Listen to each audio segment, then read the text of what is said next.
Time to do a conservation of energy problem for an open system. All of these problems are long. There's almost no way around it, so bear with me.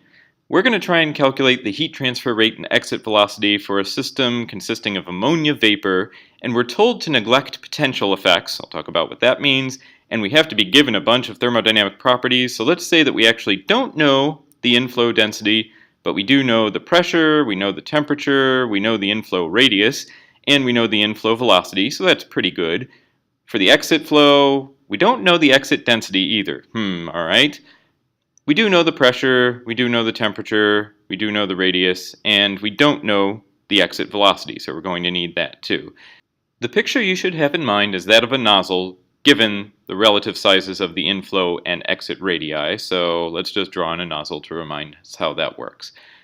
Okay, the very first thing we need to do is figure out those two densities. Now, actually we have a way of getting them because we know that this is ammonia vapor and we know the pressure and the temperature. We can look in the tables. So you can look in the tables in the back of your book, or you can use the NIST website.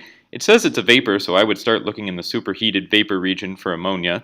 And sure enough, if you do that, you can get quotes for the specific volume. If you use the NIST website, you can also get density. I use the book, so I'll go ahead and turn those densities into specific volumes. Remember, they're related by the reciprocal, namely that the density is the reciprocal of specific volume.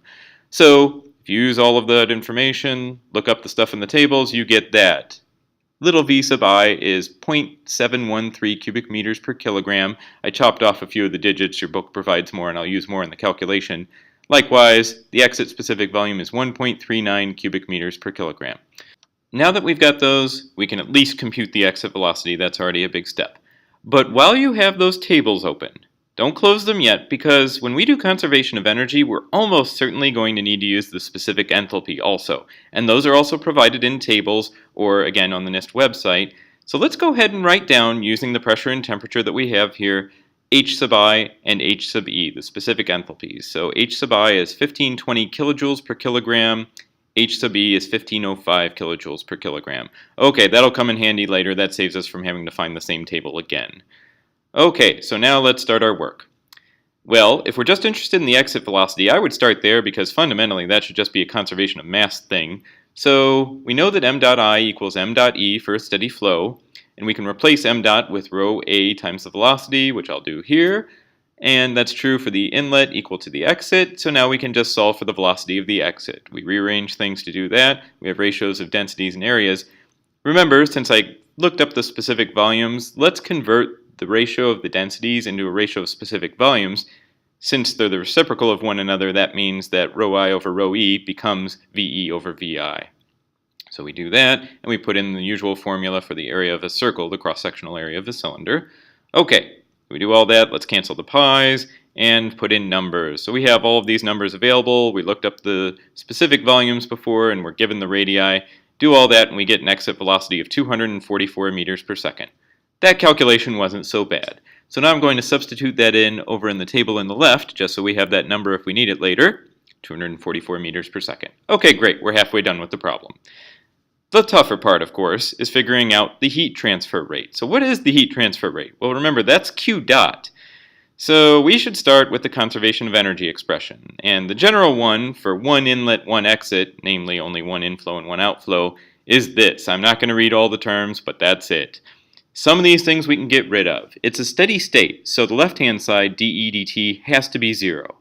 Likewise, you can imagine that there's no reason to suspect that work is being done on this system. Remember, the flow work is incorporated into the specific enthalpy, so that's always there as long as you use this expression. But there's nothing else going on. There's not a turbine attached to this. It's not blowing around fans or anything like that.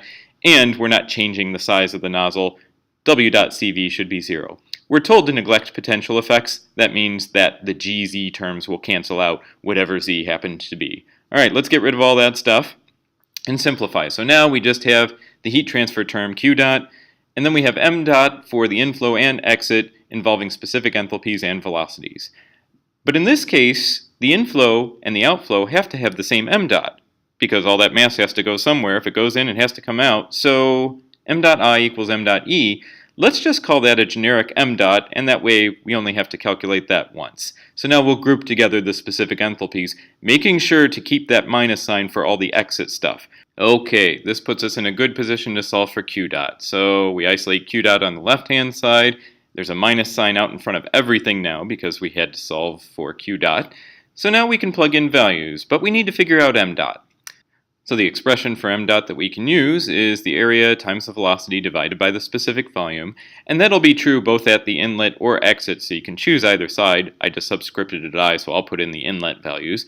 And now we can substitute that in for m dot into our conservation of energy expression, and now we know everything. We know all the stuff on the right-hand side.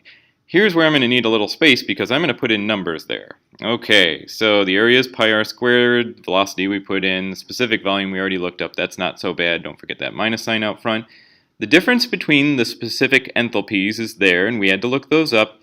There's an important factor that students sometimes overlook. In books, and even sometimes on websites, often specific enthalpies are quoted in kilojoules per kilogram. Remember, you actually want to work in joules because we're working with meters per second on the right-hand side with the velocity terms. So one way or the other you have to convert. You either have to make sure everything is expecting kilojoules or everything is joules.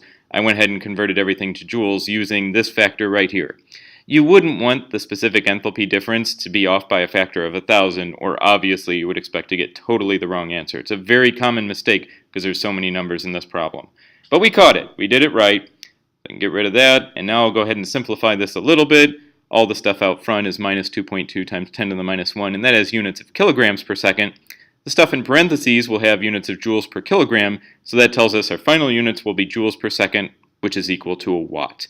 Alright, after carefully multiplying all of that out, hopefully, we get that Q dot CV is minus 3.15 kilowatts.